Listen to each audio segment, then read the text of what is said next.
The following podcast is a production of Cityview Church in Minneapolis, Minnesota. Have you ever pushed a beach ball underwater? What happens?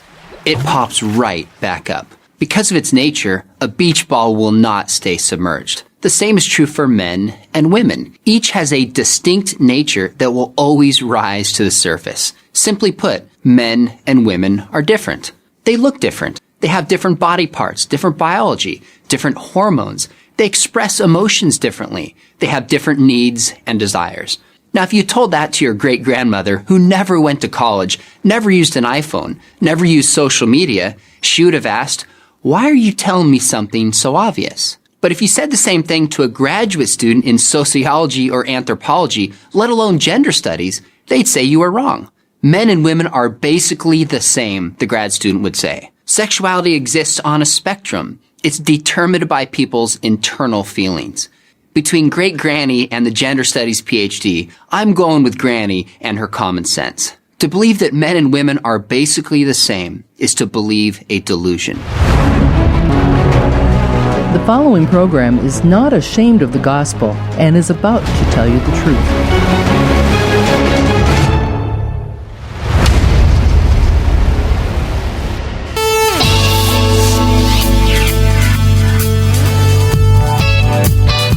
Life matters, and the issues in life matter because they affect how we live our lives.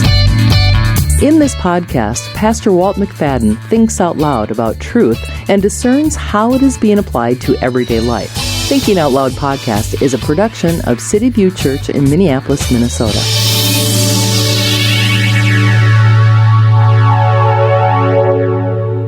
Pastor Walt, as we're thinking out loud again today, based on your series in 1 Timothy, and we're in chapter 2. Last week you talked about abusive men and how oftentimes Christianity is looked at or seen as abusive. But you said no, Christian men should never be abusive. Can you tell us a little bit about where you were going with that?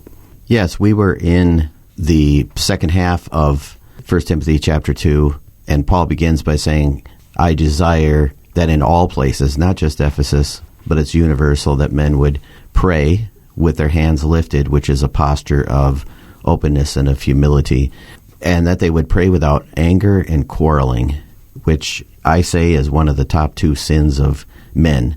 Men either have sexual addiction or anger issues. Of course, they can sin in many different ways, but those are the two that manifest itself so often. And in our headlines last Sunday in the newspaper was a church that was called out for abuse, spousal abuse in particular, and the church hadn't handled it appropriately, and I'm sure they'll learn from it and grow from it. I'm praying for them. But it's been historical that some in the church take these verses to allow for the abuse of men over women. And, of course, in our generation of Me Too and stronger feminism, we have to unpack the clear roles of men and women. I began with the statement last Sunday, men and women are different. If we don't agree on that, there's no conversation to be had. But biologically, men or women are different. In our church, we have a couple of little kids I can just think of. One of the young ladies, she just sort of flitters around the entryway and just goes from person to person and says, hey, good morning, good morning, good morning. Then there's another little guy, he comes in and he just makes a beeline right for the trucks in the nursery. Boys and girls are different. Men and women are different. We have to accept that. I think that's why so many people are so frustrated. And we have so many well-educated, dynamic women in our church and in our churches. And we don't have well-educated, mature men in our churches because they don't have a father in the life. They don't have a figure. And they're not understanding what is my role in society and how am I supposed to interact with a wife. But our culture tells women that they're abused, that they need equal rights. I mean, it's no longer just equal pay for equal time, equal work, and that sort of thing. It almost seems like women are told they have to be more masculine and men have to be more feminine. So we're trying to blend the two together, the differences of the two together, into something like one size fits all, and I think that just brings confusion, right? Absolutely, because God created men and women to be different. I was just listening to the radio yesterday and learning that even the Hebrew words for how Adam was created and how Eve was created are completely different. Adam was created like a clay pot. He was created in a very simple manner. And that's how men are. We just show us what to do. Give us a job, and then we'll get on the job, and we'll take care of the job. But we can only do one job at a time. But the Hebrew word for how women are created is to create something of beauty. Women are complex. Women can multitask. Even saying those kinds of things can raise the ire of people that, oh, well, are you saying that women can't do what men can do? Yeah, I am. It's just a mere fact. Hey, if you're married, you know that's true. My wife does things that I can't do. I mean, I can do them, but I don't do them very well. Because when I do them, she tells me I don't do them very well. Sure. Because she does it better than I do. But I was a little surprised, however. You talked about men being the problem. You accented on that quite a bit. Do you think men are more of the problem when it comes to gender relationships? I wouldn't say that they're more of the problem. I would just reiterate that they don't know what to do, and then you have frustrated wives, you have frustrated women, and so then women begin to step into roles.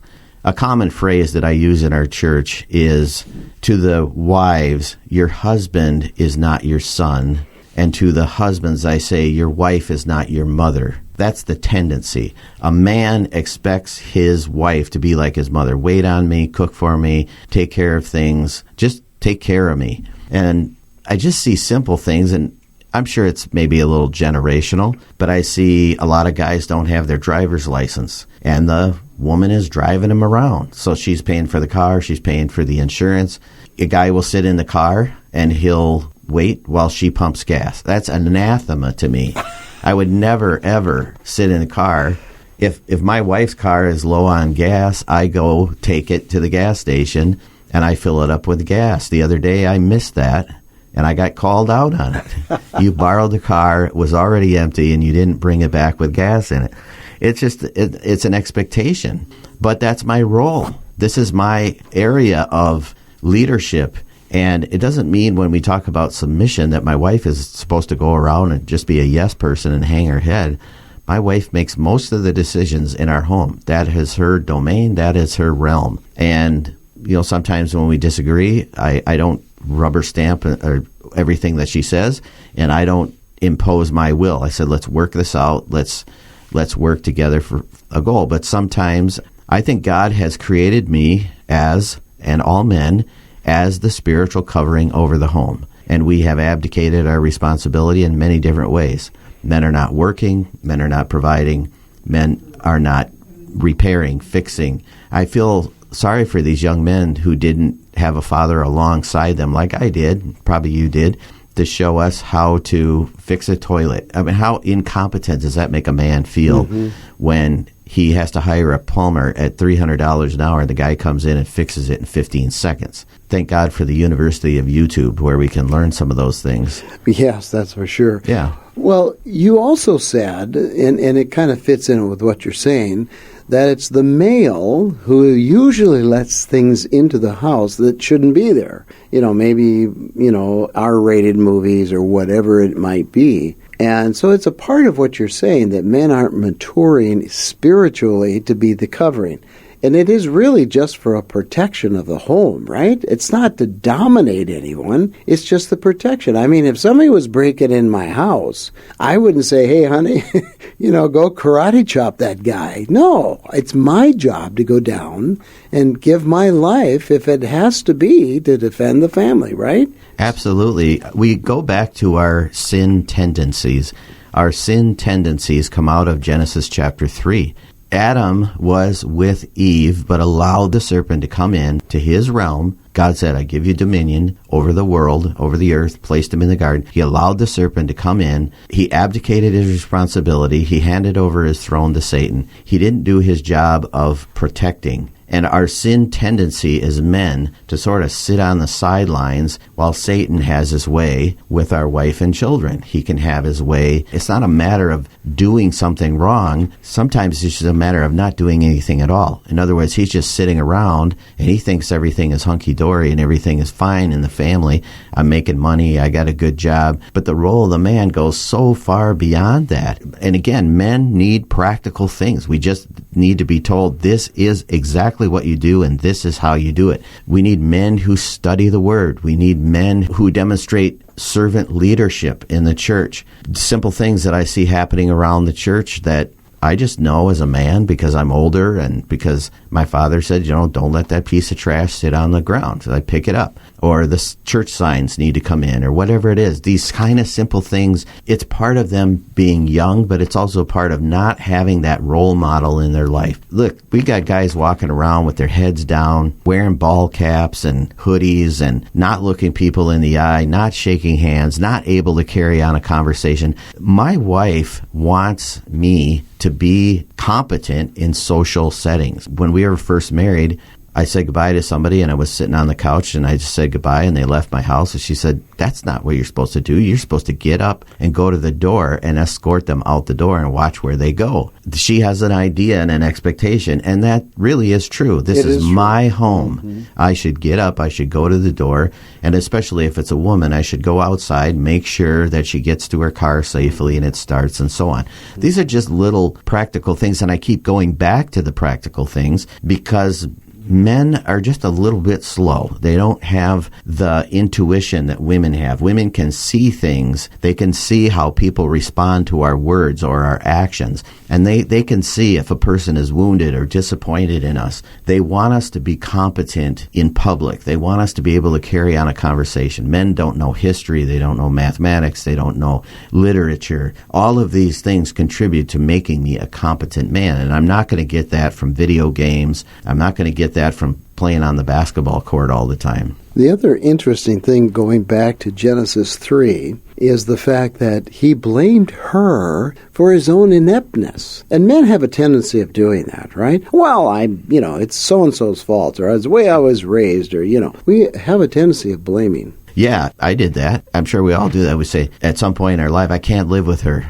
She's crazy, she's difficult, she's full of drama, she's high maintenance, all the terms that we use. And my challenge to men is step up to the challenge. Your wife is unique. Learn her idiosyncrasies, her desires, the things that she likes and doesn't like. Learn her, study her, and make her the center of your world. Priorities and our roles are out of whack. God's first, my relationship with God. Secondly is my wife. And so often it's our job, it's our buddies, it's our kids, it can be our hobbies. The wife has to be number two. I go out to eat all the time and I see this, any age, any generation, and I see this couple sitting there and the guy isn't saying a word. The woman's doing half the talking, and then finally she just gives up because he just kind of mumbles through. My wife wants communication. Mm-hmm. She wants me to talk. We have a lot of conversation, and that draws us closer together from her side. And again, it's a competency issue. Can this man carry on a conversation? Can he be on my level? I just say, guys, step up your game. Be a man. That's part of what being a man is. All of the signals from our culture, all of them are wrong about what a man is supposed to be. Well, I want to come back to that because you said that early on. You said that men and women are different, and they are different, but culture doesn't acknowledge it. They want to make it one size fits all. And that's crept into the church. We see it all the time. Well, you're a man church, or you're this and you're that. You're more masculine than you are feminine. And that doesn't seem right to me. So how does the church recognize that difference and not compromise on the differences of men and women? You want me to say something really inflammatory? Well, we can always edit it out, but go ahead. Our culture is celebrating masculine women and effeminate men. Well, that's true. Those are our role models right now. Yeah. I was walking in Home Depot the other day, and I was walking behind this person, shorts and looked like a blouse, and had this bun on the top of the head. And I was just, I thought, well, it's a nice-looking woman. Person turned the corner, and there's a guy with a beard. I go, wow, was I fooled? You're right. We're looking more like women, and women are looking more like men. Culture can do that. It's not right, but they can do that, but not in the church. How do we address it in the church? Well, we have to be clear and direct and blunt, and people don't like that. And I didn't get any blowback from the last sermon that I did Sunday. In fact, I got probably more positive feedback than I've gotten in a long time. I had some people email me. I had some of the ladies in the church thank me. When I say those things, they may not be pleasant, but when they begin to work themselves out in the home and the wife begins to see, hey, I like this. I like a man who's not a wimp. I like a man who takes charge. We're just trying to force feed so many things on our culture that people don't really want. For example, Megan Rapinoe is a spokesperson for Subway, and Subway is getting a lot of backlash. And I don't think it's all her stance on social justice and her kneeling for the anthem. I think it's the fact that she's a woman who's acting very masculine, and it's something within us, and that's the image of God. We are created in the image of God. The image of God is stamped upon us. And unless we're depraved and our minds are gone and we have lost all sense of right and wrong and morality, there's still something within us that says that's just not right. I always think of the 25-50-25 principle operates in churches, and it operates everywhere. 25% of the people are going to go with anything that you say. They're goers, they're doers. 50% are in the middle and they're not decided, and the 25% are going to be against it. What we have in our culture is a 25% who are pushing this agenda on us of toxic masculinity. What does that even mean, toxic masculinity? It's just turning men into wimps. It's just emasculating men, and it's further complicating the problem. The ultimate byproduct of all of this is an increased draw for men and women toward the gay lifestyle, because that's the heart of homosexuality. I don't feel comfortable with a relationship with the opposite sex. It's too hard. It's too challenging for me. So I would like to be with someone who's just like me. It's easy. So man goes with man, woman goes with woman. Paul says that's a sign of a depraved culture, and it is. When the culture comes to that point, you always have homosexuality, but it's when homosexuality is celebrated in the culture. Homosexuality is the ultimate. There is no role. There is no purpose for you. You can cross over into whatever world that you want to. And there's a small percentage of people that do that. And yet at the same time, we just see that draw from men toward femininity. And we see the draw of women toward masculinity. I don't trust men.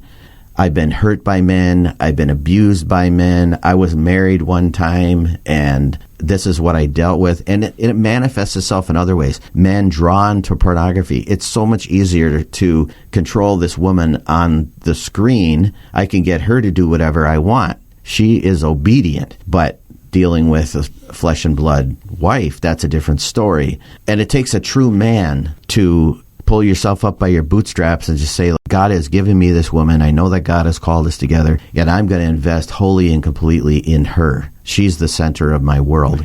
Well, I love what you said on Sunday, because to just unpack that a little bit further of what a true man is, because when you say that, it conjures up all kinds of ideas. You defined it this way. You mentioned the responsibility of the man to be a protector, a provider, and a priest. Unpack that for me, because I think that's your definition of being a real man. The protector, first off, and not just the physical protector, but the spiritual protector. Going back to the garden, Adam failed as protector. He didn't keep evil out of his dominion. Men don't do a good job of keeping evil out of our homes. It's good. So he's the protector. The second is he is the provider, and that is not just for physical work, for money.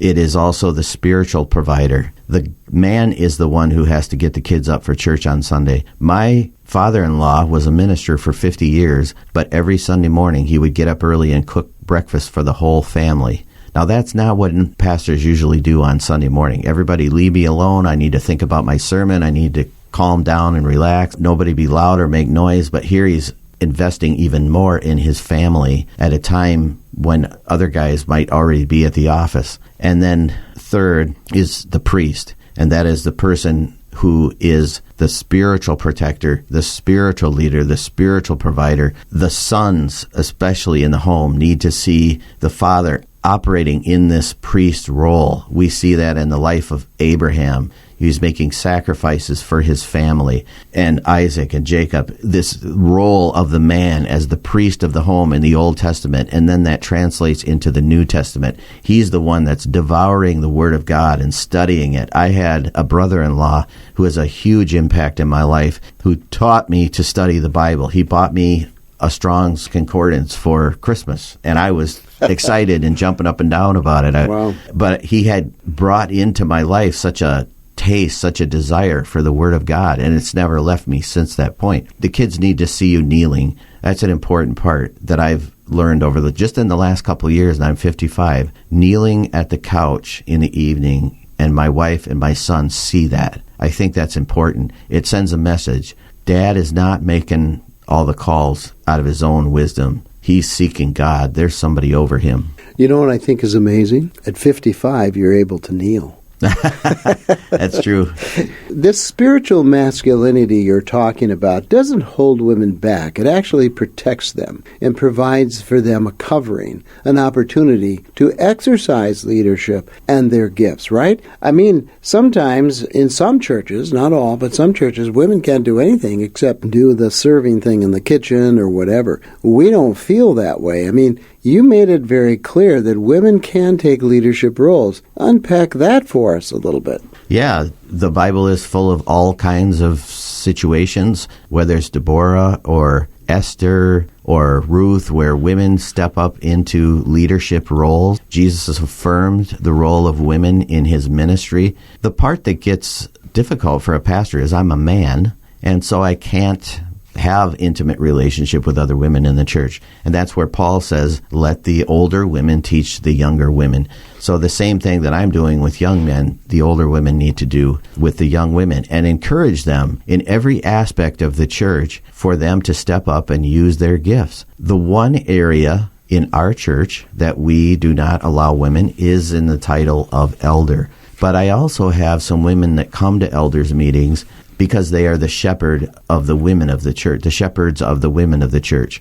And I share with them the vision, the mission. They pray. Somebody asked me, are women allowed to speak up in elders meetings? Of course they are. They contribute just like the men do. But there's still something here, I believe biblically, is that the man is the covering. And in those three areas of prophet, priest, and provider, the man is the spiritual covering. He is all of those things that I've talked about for the woman. And we've lost that in the church. Either it's be quiet, sit down, don't say a word, or it's let the women take the leadership. There's a balance in there somewhere. And I believe biblically that this role of elder in particular is for the men. There are times when the male elders of Cityview Church need to make decisions about where we're going to go and what direction are we going to take. But we affirm women in every other area. You can teach, you can serve in other areas, children's ministry, youth ministry. I could name just about every area. I just say that the title of elder and the primary ministry of preaching is reserved for the elders of the church. Pastor Walt, as a married man, you know when you're going to make a decision, and it's a big decision, you don't make it on your own, right? I mean, you bring your wife into it because you know she may have insights, and that's kind of the same thing here when we talk about eldership. I mean, we need each other, and we are to submit to one another, as Ephesians tells us to do. So it's not a masculinity dominance. It's just allowing women to be who they are under the protection and oversight of male leadership. That's exactly it. It's creating the environment where she can thrive as a woman. Absolutely. In her God-given call. So what would you say, and we conclude today, what would you say to the women listening? Give them a word from a strong male leader that they can know and be assured that they'll never be abused here at Cityview. Oh, that's a tough question because I don't always have control over everybody's beliefs and the things that they say, but just to know that the leadership of the church affirms the role of women in the church, and even despite the fact that we have this one role as elder and this one task as preaching, doesn't mean that women can't fulfill their God-given call in any other area in the church. And I can see the women who have been here for a long time. Some of us said, I kind of had a hard time with that when I first came to Cityview, but now I like the results because my husband, in turn, is creating an environment where I can thrive as a wife, as a mother, as a church attender, as a Christian.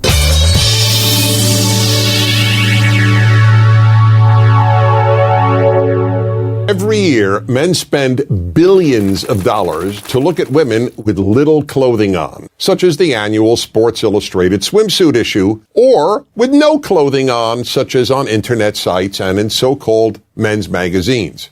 Women, on the other hand, spend virtually nothing to see unclothed men. Why? It's that men are programmed by nature, not by society, to respond sexually to the visual. This is an area in which men are so different from women that it's probably impossible. No, not probably, just outright impossible for a woman to truly understand. The visual alone arouses men, and the average heterosexual man is excited countless times a day simply by seeing women in person, on billboards, in magazines, on television, and even in his imagination. This is not the case for women. Let's be honest. Men get turned on by any sight of female flesh on almost any female. The effect of the visual in men is so powerful that it even amazes men. If a woman wants to understand male sexuality, the first thing she has to understand is the power of the visual. To deny the power of the visual on men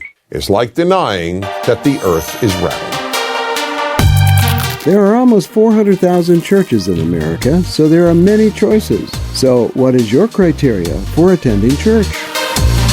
And I fear that some of you started coming to this church because you wanted a happy family. You wanted a happy marriage.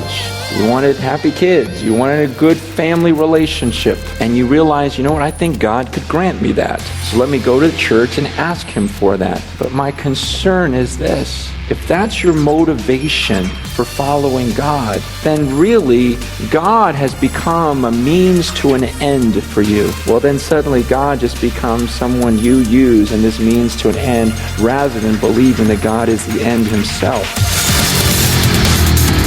Well, Cityview is a church in the city for the city. Our services focus on worship, prayer, and providing you with the truth from God's Word. There's no spin when it comes to telling you the truth about life and how to live it according to God's plan. Cityview Church, located at 3041 4th Avenue South in Minneapolis, Minnesota. Our Sunday service begins at 10:30 a.m.